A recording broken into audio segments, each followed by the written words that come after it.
All right, today we are working on this 2018 Hyundai Tucson here, getting familiar with the PIDs, with the PCM pinout. For our test today, we decided to go with the intake camshaft position sensor. If we look here on the scan tool, we found the PID for the cam intake position actual and desired. So position actual is what the sensor is reading. So if we start the car,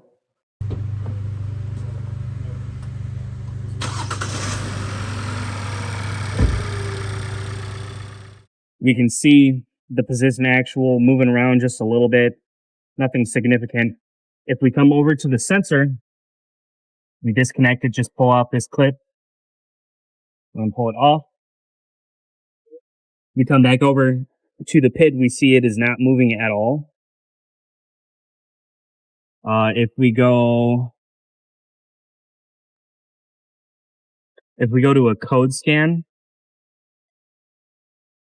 we can see these are history codes, but current code, camshaft position sensor A circuit, that is P0340. So that is telling us that the camshaft position sensor for the intake has been disconnected.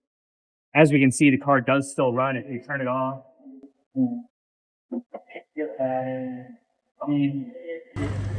We can still start it,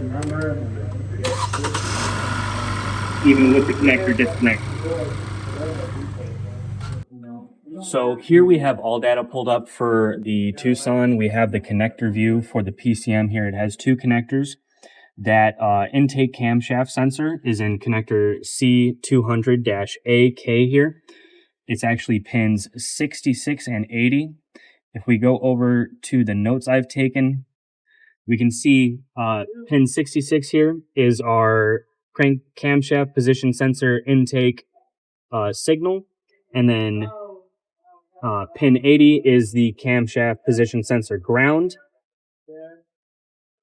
If we come over to the vehicle, on the vehicle here, this is the connector we were just looking at. Again, pin 66 and pin 80, they come all the way over to the connector over here. We can see that red signal in the green and white ground, as well as our yellow power there. We measured the voltage at each of those. The yellow power was showing 12.6 volts battery voltage. We had the red wire measuring at about 4.8 volts, a little under that 5 volt reference. And then obviously we had nothing at the green since we were measuring for voltage at. We're going to show you the voltages real quick on that camshaft position sensor real quick. We have our leads here. This is a manual range voltmeter. So we're going to set it to the 20 range. We're going to take our negative lead, our ground lead, put it on battery ground there. Make sure we have good ground by just connecting to the battery there, and that's good ground. So we're going to come over to the connector here. We looked up a connector pinout. We were able to see 1, 2, 3, 12 volt power, 5 volt signal, and ground, which is yellow, red, green in order there. So we plug into here. This is our yellow. That should be 12 volt power, battery power. If I get back on the ground here, and we can see 12.7 right there. That's good. We're going to go over to our 5 volt signal. By the way, key is on, engine is off right now. We plug into that signal. We see 4.7 volts. That's pretty close to the 5 volt signal. And then we're going to go to our ground where we should see 0, and we do, with a little bit of noise there. So that's all good. So right now we have the sensor unplugged. We're going to go ahead and start the car.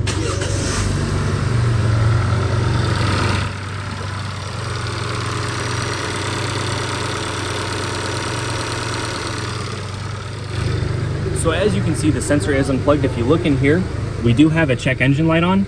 Now this is probably our third or fourth key cycle with it unplugged. So it just came on. It was initially flagging it as a type B failure, so it did not initially turn on the check engine light. But now that we've gone a couple of key cycles, it has actually turned it on, recognizing it as a fault. But you did see earlier we pulled the codes. As soon as we unplugged it, it threw the code. I believe it was a P0350, something along those lines. saying that the circuit was open for that intake camshaft sensor. So everything is, I guess you could say, as expected with this test. We went over the voltages. We saw that all the voltages are correct. With an open, it should be about 5 volts over there. We have our check engine light on after a couple of key cycles with a minor failure like that.